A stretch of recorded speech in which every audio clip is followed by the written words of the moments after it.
Hello BookTube. Today I'm going to be giving you my review of Moonraker by Ian Fleming, the third in the James Bond books in the original James Bond series, which was published in 1955. I apologise about the light, the way I'm told this is because if I hold it like that, you can barely see anything, so I'll have to hold it like this.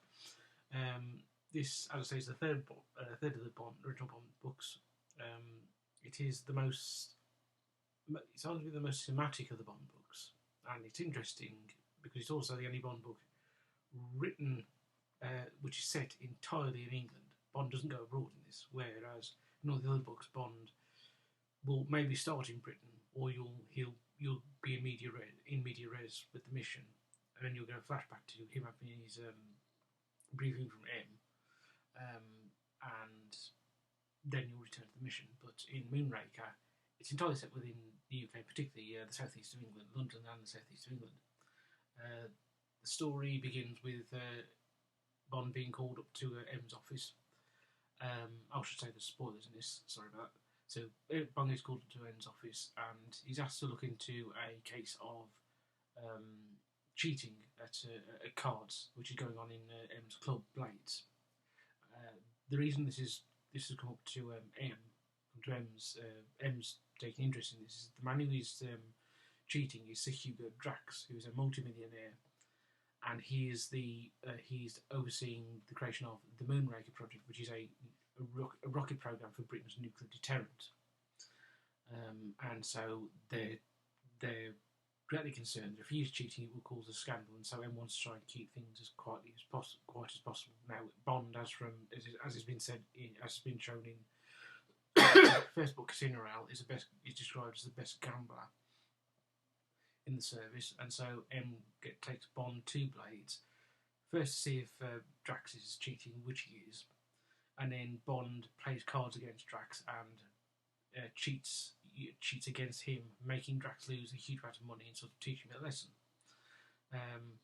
And then about a day after this, Bond then gets sent down to the Moonraker project because this chief security officer was killed by one of the scientists, and Bond is sent to investigate why the killing was and also to double check over the security. And when Bond gets there, he notices that all the scientists are German, and they all have bald heads and they have moustaches, but of varying kinds.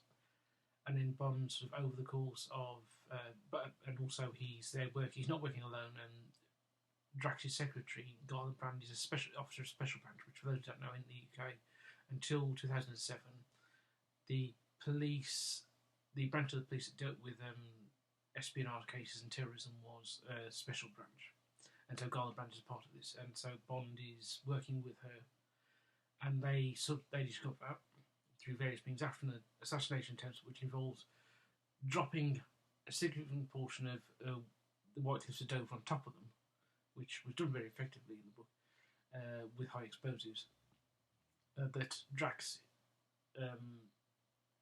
I should say, the Moonraker, this was all taken up in the run-up to Moonraker having his first test.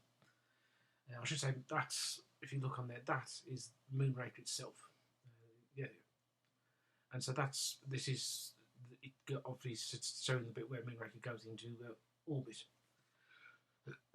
And so the security is heightened, and that's why Bond is sent in instead of, say, MI5, because in Britain, MI6, or the SAS as it's also called, only operates outside the UK. MI5, the security service, deals with internal security.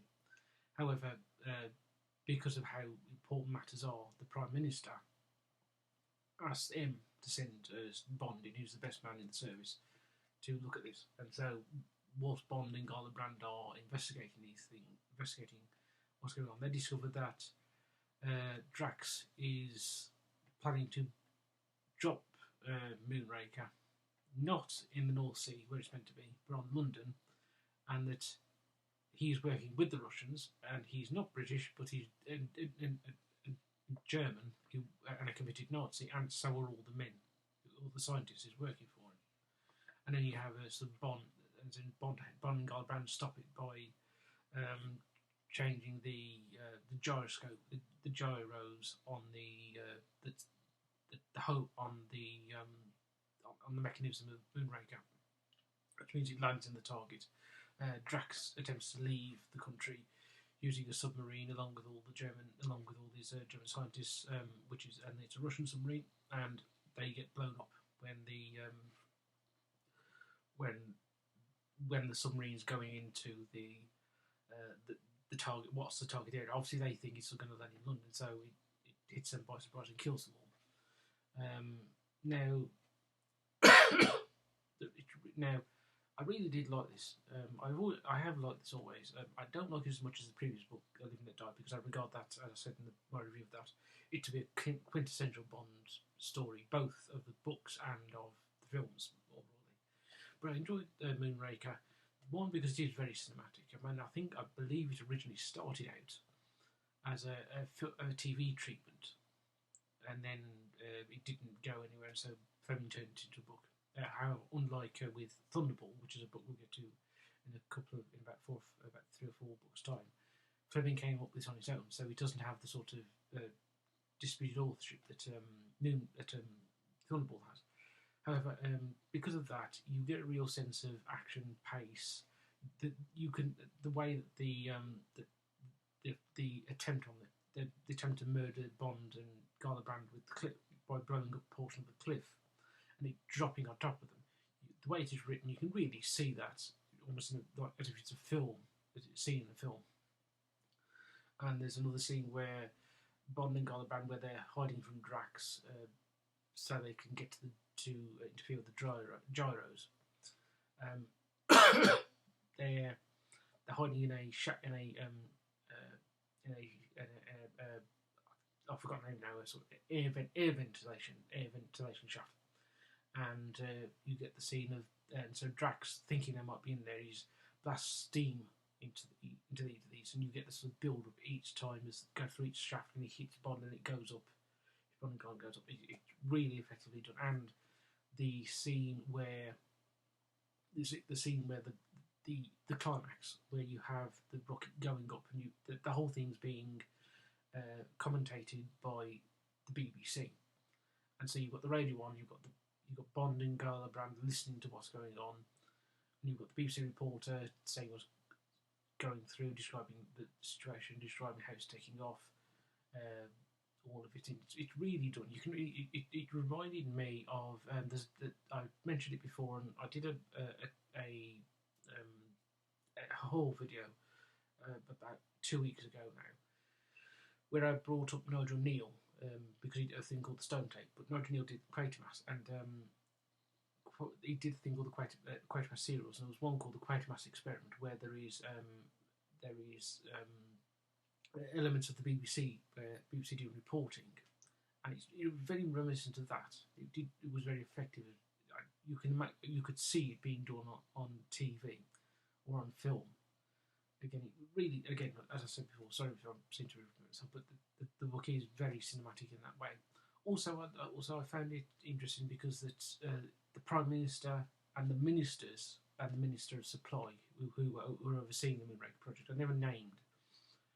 But you can tell by things that Fleming wrote who they are if you know British politics at the time. And I personally have an interest in the British postal consensus political British postal politics from about 1945 to 1979. And reading that book, I could tell the Prime Minister was obviously Winston Churchill, which meant that when the Prime Minister spoke in here,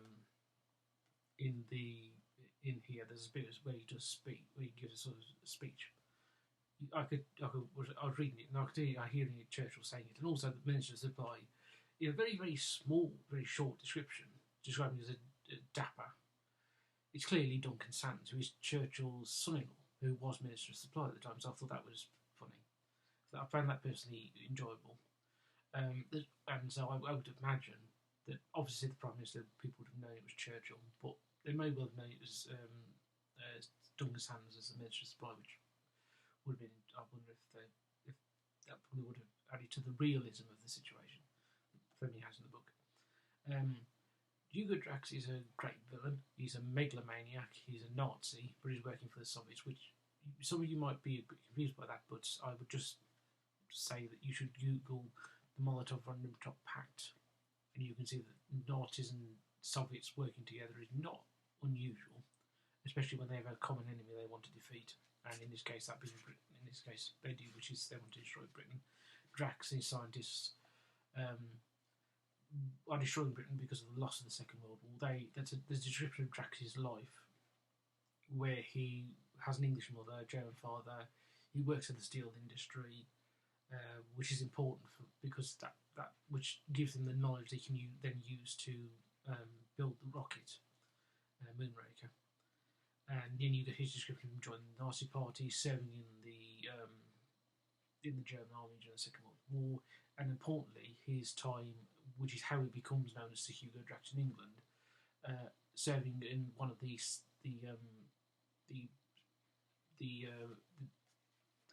sabotage units that the German army used to infiltrate the American forces in the Ardennes during the Battle of the Bulge. If anybody's ever seen the film The Battle of the Bulge, or know anything about that, you know that there were troops led by Oscar Scorsese, who's mentioned in this book, who went beyond lines, dressed in American uniforms, used captured American vehicles, and they went around attacking fuel drums, American troops. They did all sorts of stuff that was called mayhem at the time. And so Drax was a part of that, and so was his right-hand man Krebs, who was sort of his main henchman, who Bond has a set to with when Bond discovers him interfering with it, searching his room. And so you get this description. Drax hates Britain because of this, and so he's willing to work with the Soviets and blow up London. What I found, and so he really does come across as this megalithic, but also the way that Fleming portrays Bond's view of Drax, because at the beginning of the book, Drax really likes him because he regards him as a rags to riches story.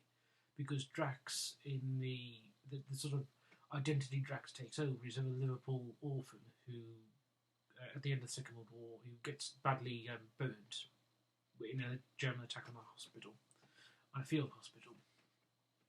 Ironically, we find out later on in the book that attack was carried out by Drax's own unit, and Drax got caught up in it because of his own foolishness.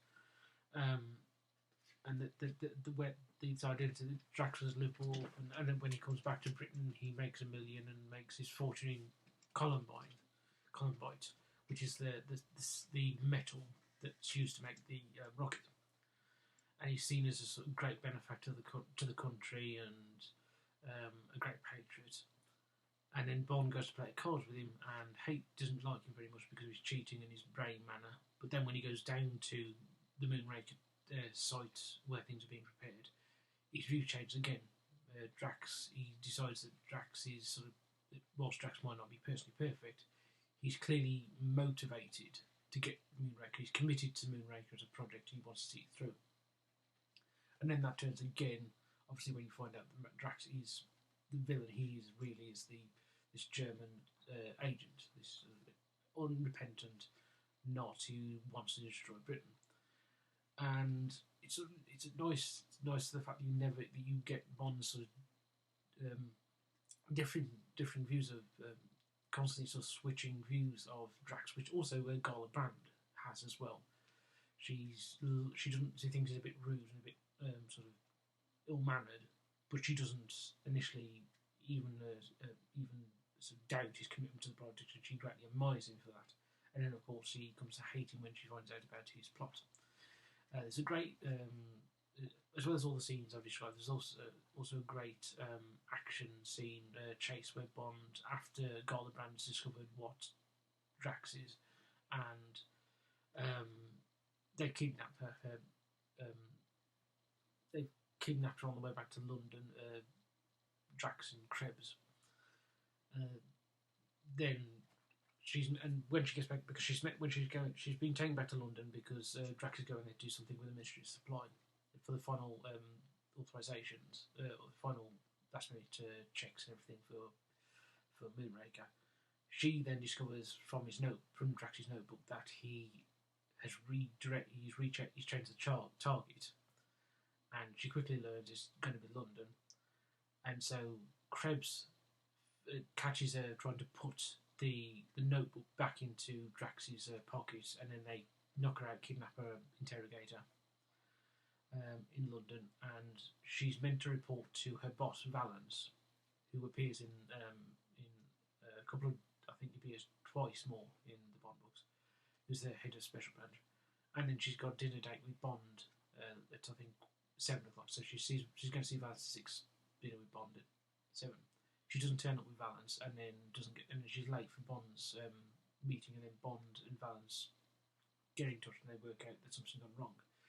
And then Bond discovers that Drax has got her at his house, which is in a place called Ebury Street, which is nearby Buckingham Palace, where the sort of radio target thing that's going to guide the rocket down into London is based. So it's really near. So when he hits London, Moonraker's not going to just destroy London; he's going to destroy Buckingham Palace. So Drax is really going for the heart of Britain in both a political sense, but also a cultural and real cultural sense. And Bond sees Drax and Krebs bundle Garland into into the back of his Mercedes, which is a white Mercedes. Bond in the book, Bond goes on talks about cars because clearly Fleming had an interest in them and Bond doesn't. He that really interested about the racing history of both the Mercedes as well as Bond's 1933 Bentley, which is interesting and entertaining. And then you have this great chase from London down to near where the Moonraker base is near Dover. And it's really exciting. There's a scene where somebody who's a complete innocent who's driving an Alfa Romeo, a young man, gets killed by Drax thinking it's Bond, and then they come coming up a lane where there's a lorry carrying rolls of newspaper paper, which is going to be taken to which is in the book Fleming described as being taken to one of the regional newspapers in Southeast England. And Krebs climbs off Drax comes up beside this lorry. Krebs climbs onto it and cuts the wire, cuts the ropes, keeping the rolls of newspaper paper on there, and then they just fall off, and this causes Bond to crash, and then they kidnap Bond, and then you get and then when they get back, they get Bond and Garland back to the Moonraker base. That's where the interrogation takes place with Bond and Garland, where Drax explains who he is and what he's doing, which is entertaining as well. Garland is a really good female character. Interestingly, she doesn't sleep with Bond. She, in fact, at the end of the book, you find out that she's engaged to be married, and the day after the book, when Bond and her meet, she's actually going to get married the following day. She's very self-sufficient character, very strong. She's one of the best, from what I remember, from when I've read this before in the other Bond books before. She's one of the sort of standout Bond girls. She's stronger in some ways than Vesper Lind, who is the Bond girl in the original, in the first Bond book, Casino Royale, and certainly she's better than Solitaire, who was the Bond girl in Live and Let Die, which is the previous book. Now, reading this, I was sort of I didn't do much research after reading this because I only read it last night. But I really wonder how much Fleming had some of the newspaper events that were going on at the time, sort of in the year or a couple of years beforehand, because. For those who don't know, Fleming was, as I said, I think in previous videos, that Fleming was a journalist, but he was the foreign editor for the Times newspapers, for the Times of London, not the New York Times.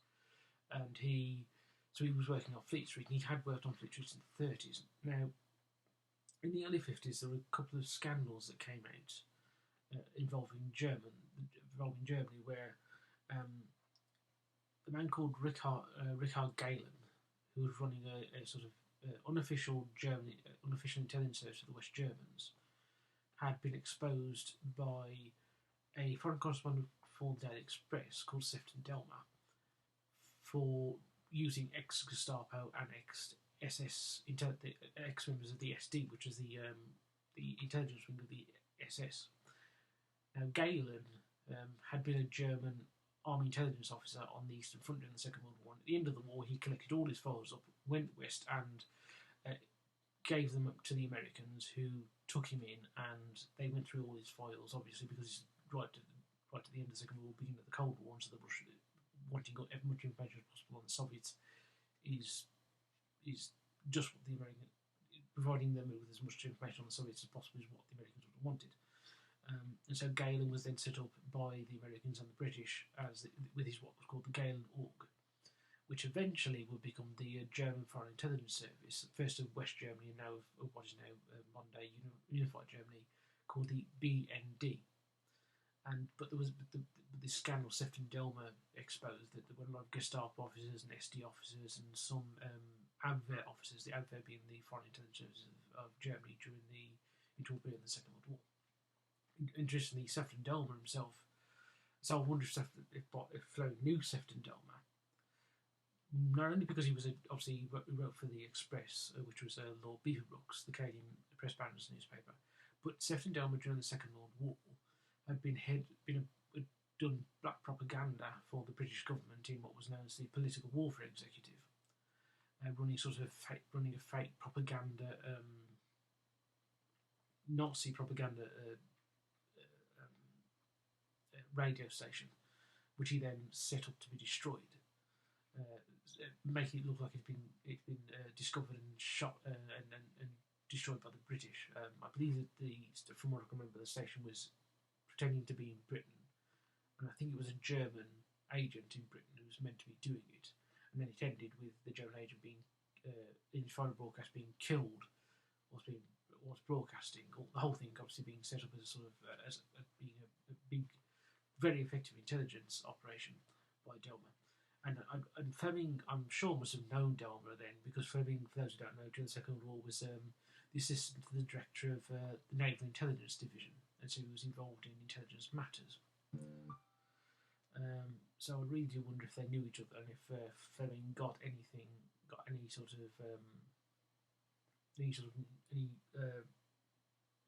of ideas from that, or from the sort of stories that Delmer was exposing at the time, because there was also another scandal, I think the year before, I think it might have been 1952 or 53, where there was a small sort of ex-Nazi party called the Socialist Right Party was receiving funds and I believe arms from the CIA as sort of a stay behind unit in case the Soviets invaded, and there were things like that going on. And also at the time there was suggestions that there was talk about West Germany being rearmed, and Fleming actually talks about that, and it becomes clear that Fleming has his suspicions about that, because he actually has M say that the Prime Minister will, the idea of German rearmament will be sort of talked about more cautiously this time, from now on, and M is very happy about that. So I think Fleming may have had his concerns about German rearmament, which, thinking this is only 10 years after the end of the Second World War, and though West Germany did go through some denazification, it wasn't as extensive as people think it was, and they were quite, particularly because the German Chancellor at this time, Konrad Adenauer, yes, that's it, was wanted to try and get over denazification as fast as possible and bring people into the new West German government. Even though he himself was an anti-Nazi, I think he'd been locked up by the Nazis. I don't think he'd been locked up, but he'd been under a great deal of suspicion from them because he was a Catholic and he was part of the Centre Party, and he wasn't a Nazi, he was very much an anti-Nazi, but he wanted to sort of reunify German society after the war, and so he was willing to let people in who had connection with the Nazi Party but couldn't necessarily be weren't necessarily German Nazi hardline Nazis, or they were perceived as not being hardline Nazis, and so you can understand. So you've got worries about that, and the rearmament. Rearming West Germany was having a great deal more number of ex-Nazis in government, and then of course Just I should put out that whilst West Germany did go through denazification, East Germany went through it, but again, that was not that was really wasn't really that was more for show. That one going on a tangent. One that if you look at the neo-Nazi movement in Germany today, most of the neo-Nazi movement is in former East Germany because their denazification was not particularly was, as I say, more for show, and so a lot of them Nazis and so went undetected, or they were ignored, and that meant that the neo-Nazi movement in East Germany continued on throughout the post-war era, and is sort of the main source of the neo-Nazi movement today in Germany. However, I'm sorry, but I've got off a slight tangent for that. However, as I say, I enjoyed this. I enjoyed as much as I did last time. Drax is a great villain. Garland's a great Bond girl. Really interesting that it's all set in England. It doesn't go outside. Maroni does not go outside of England. Doesn't go to the UK. And it's, as I say, very cinematic. The one thing that irritates me about not necessarily this book but the film is that that you could have adapted this with very little change to the plot in the 1970s, with Roger Moore in the part, in the Roger Moore era, and it would have been very effective. And you could have even removed the Russian part and just make Drax a neo-Nazi who hates Britain, in the same way, which is effectively you had a sort of variation, which to a degree you actually got that part, this sort of plot element of Moonraker in Goldeneye with the Lian's Cossack, the chart with Alec Trevelyan, who's the villain in Goldeneye, his parents were Lian's Cossacks and they were executed, or they because they collaborated with the Nazis during the Second World War, they were executed by Stalin after being handed over to the Russians by the British, where the Cossacks had surrendered to. And so you got that. So you got sort of the anti-British element of this, of Moonraker in Goldeneye, but you could easily have had that in a Moonraker film made in the 70s, and it would have fitted really well. But they decided not to, and they went through, frankly, what is one of the worst Bond films in my estimation. However, but with that, I'll say goodbye, and I'll see you next time, Book Tube.